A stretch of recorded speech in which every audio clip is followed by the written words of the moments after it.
When we say affordable smartphone, you probably think of plastic, low spec, and a bunch of compromises. But the mid-range is changing. Now Honor, a derivative company of Huawei, has unveiled the Honor 7. The idea behind the Honor 7 is to give the people what they want, without breaking the bank. Design overhaul. If we went back in time a few years to show ourselves what £250 could buy in terms of build quality, we'd be stunned by the future. Honor has upped its game with this smartphone. The body of the phone is a ceramic sandblasted unibody that uses aerospace-grade materials. This not only means it's light, well, lightish at 157 grams, and strong, but cool to handle too. The way the metal on the rear dissipates heat is great, so even when fast charging the handset, with Wi-Fi and sync left on, it remains cool.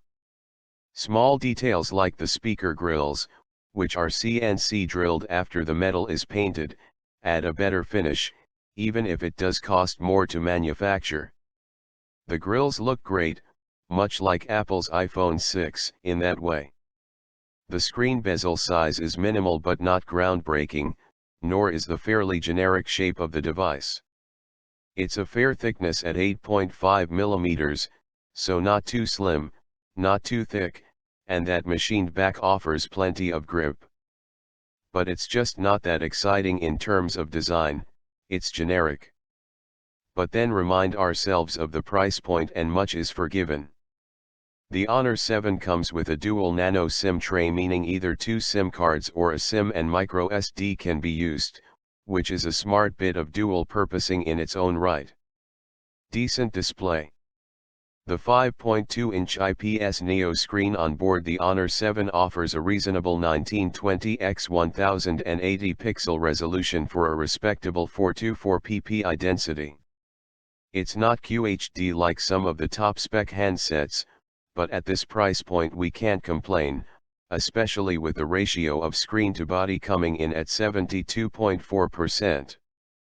Although it's a step down from the 2K richness of some premium smartphones, it isn't lacking in detail, it's still a sharp display and a good size for the price. Using the handset with auto brightness enabled, and we found the adjusting was subtle and perhaps not as effective as it could be. We found ourselves turning off auto brightness a few times to view pictures with enough punch to appreciate them, which otherwise lacked when the phone was left to its own devices. Color temperature can be adjusted to help with balance, but there is no option to adjust auto brightness higher or lower, as is the case in some Samsung handsets, for example. Cameras and many extras. The cameras on the front and back of the Honor 7 are a big part of its appeal.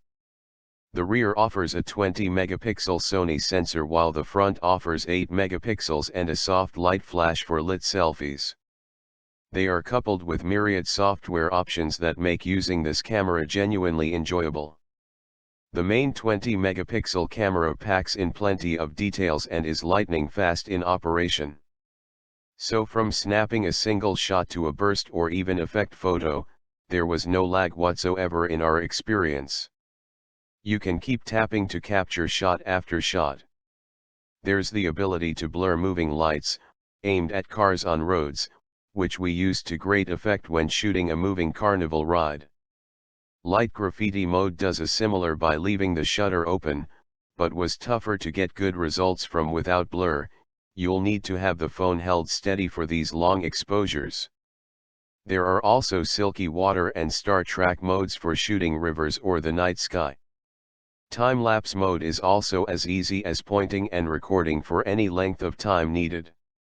Video, as you can see below, is clear even in challenging lighting conditions, and sound is decent, even when confronted with gig noise levels. Power and performance. The 64-bit octa-core Kirin 935 processor clocked at 2.2 GHz with 3 GB RAM can pretty much handle anything thrown at it. From gaming to image manipulation, we didn't have to wait at length for anything. Honor claims the 3,100 mAh battery can last up to 2 days on a single charge. With varying power-saving options we found this could be the case, but you will probably burn through it in a little over a day. It's a capacious battery but, in previous experience, we've not found the Kirin processor to be the most power efficient on the market. A power monitoring option runs a diagnostic and offers ways to save battery. By stopping apps that run after the phone is locked, for example, or by turning off battery draining features like GPS and offering different levels of power saving for more juice defense. There are 3 power saving modes: performance, which adjusts CPU and data usage slightly; smart, which adjusts those 2 settings to a more considerable degree; and ultra, which leaves only basic call functions and a simplistic black and white display. Charging is supposed to offer 50% or from 30 minutes of plugged into the wall time, so there is some provision for fast top UPS too. Fingerprint sensor refined. The fingerprint sensor on the Honor 7 should help to future-proof the handset. But since NFC hasn't been included, it can't be used for contactless payments, something which is set to become prevalent in the near future. That's the very same issue as per the OnePlus 2. Primarily the fingerprint sensor is for unlocking the device, hence that 0.5-second response time. But its positioning on the rear can also be used for trackpad-style swipe actions. When on the home screen, a downward swipe pulls down the notifications bar. An upward swipe can be set to bring up any open apps, which is a really nice way to jump between apps without moving your thumb, thus saving you valuable microseconds for your lazy digits. Honor says the fingerprint sensor uses the latest technology to even work well on sweaty or wet fingers. We've used it plenty in the rain, so this seems to be the case. It's also supposed to learn your finger as you use it, so unlocking gets easier. However, we're not sure if this was the case or we just got better at picking up the phone with our finger in the correct position. Either way, it worked first time most of the time. OS and Emotion UI. The operating system is good old Android 5 Lollipop, reskinned with Huawei's EMUI 3.1. While this means lots of extra options, it may be a little cluttered for pure Android fans. That said, we found it largely useful. The pull-down menu offers both notifications and shortcuts to things like Wi-Fi and GPS toggle icons. The home screen allows for a pinch action to access hidden apps that live in a folder off-screen. We didn't find much use for it yet. Imagine it could be helpful for those who value security or who have a suite of apps that are kept in one place. A phone manager app is pre-installed and works largely like third-party offerings, which clean up storage and accelerate the phone at the touch of a button. Initially we found notifications annoying with emails and social media pestering regularly. But with a bit of jiggery-pokery these can be turned off easily enough. In fact, all the notifications can be controlled from one place, which is easy and helpful. Connectivity. Phone calls are supposed to be better using the Honor 7 thanks to a link and mode which works both on network and Wi-Fi signals. This essentially receives signals from all locations to enhance connection.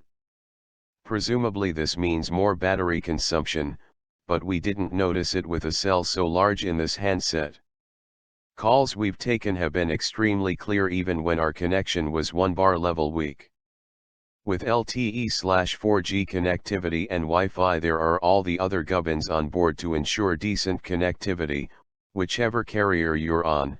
If contract 3 has the UK exclusive. Verdict. In an attempt to take on the new higher quality mid-range, Honor has improved upon its first and second handset releases for its latest flagship. All in, that makes the Honor 7 impressive. From the build quality, to the performance, battery life, and camera options. If anything, it further squishes the Huawei P8's potential, which seems odd from a sister company. There are caveats, though. Some may have issues with the Emotion UI and immediately switch off knuckle gesture, but in our time with the handset the OS reskin has proven fine. The lack of NFC does inhibit the phone's future-proofing where contactless payments are concerned. And the 1080p display isn't going to outsmart the QHD displays available on some higher-end smartphones. But then just look at the price and none of this surprises. What impacts the Honor 7's potential is the strength of the competition. Take the OnePlus 2, which is cheaper still and offers better specs and performance. But that phone is tricky to purchase and may be too large for some. Overall, the Honor 7 is an impressive slab of 5.5-inch smartphone for its asking price, which will allow people to get free of contracts without compromising too heavily on build quality and performance.